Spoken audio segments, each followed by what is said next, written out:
Hallelujah, hallelujah. ऐसे लोग जो टेस्टिमनी देते हैं कि जब हम चर्च में आए, क्योंकि बहुत कम लोगों से मेरा मिलना होता है, कि जब हम चर्च में आए हम फाइनेंशियली पूरी तरह से ब्रोक थे, लेकिन आज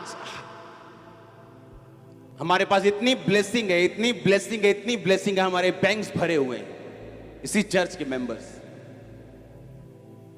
सिर्फ फॉलो किया कि हम 4 साल से फॉलो कर रहे हैं, हम 5 साल से फॉलो कर रहे हैं। जो परमेश्वर करने के लिए बोलता है उसका रिजल्ट बाद में आता है।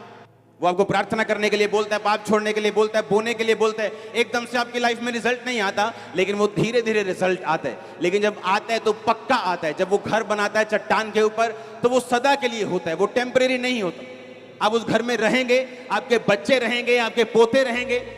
आप मेरी बात समझ रहे कि नहीं? मैं ईंटों वाले घर की बात नहीं कर रहा हूं, मैं आपकी लाइफ के घर की बात कर रहा हूं, उस फाउंडेशन की बात कर रहा हूं जो आप परमेश्वर के वचन से अपनी लाइफ के लिए बना रहे हैं और अपने परिवार के लिए बना रहे हैं।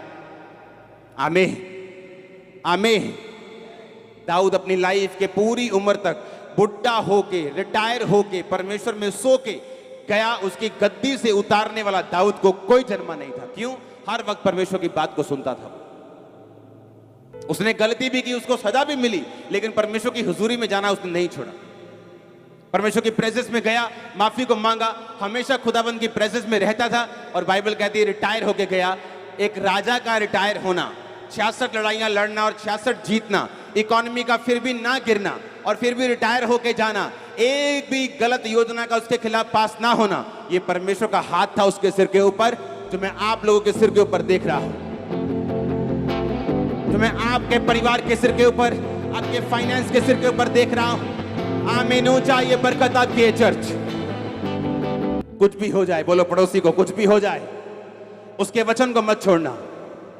आमीन। अब मुझे एक क्वेश्चन का आंसर दो। जब शाऊल ने अमालेकियों को नहीं मारा और परमेश्वर ने कहा आज से तू राजा नहीं, क्या उसी दिन से वो राजा हट गया था गद्दी से?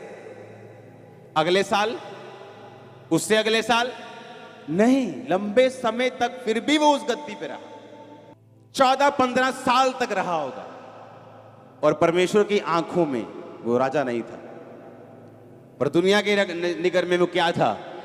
आज दुनिया की निगाह में लोग पास्टर हैं, प्रॉफिट है, लेकिन परमेश्वर की निगाह में नहीं है, प्रभु की निगाह में नहीं है। मैं आपको बता रहा हूं, लोगों की निगाह में है, क्योंकि लोगों को मालूम नहीं। प्रजा के लिए वो शाऊल अभी भी राजा था, अभी भी राजा था, लेकिन परमेश्वर की निगाह में वो राजा नहीं था।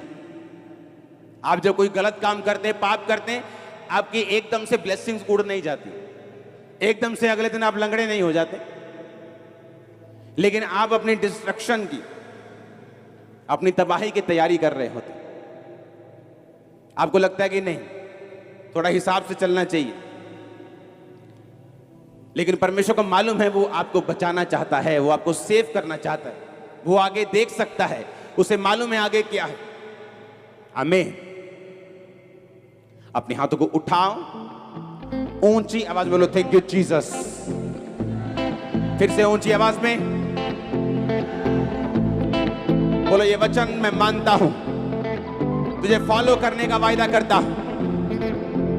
मांगो ऊंची आवाज में थैंक यू जीसस बोलते हुए।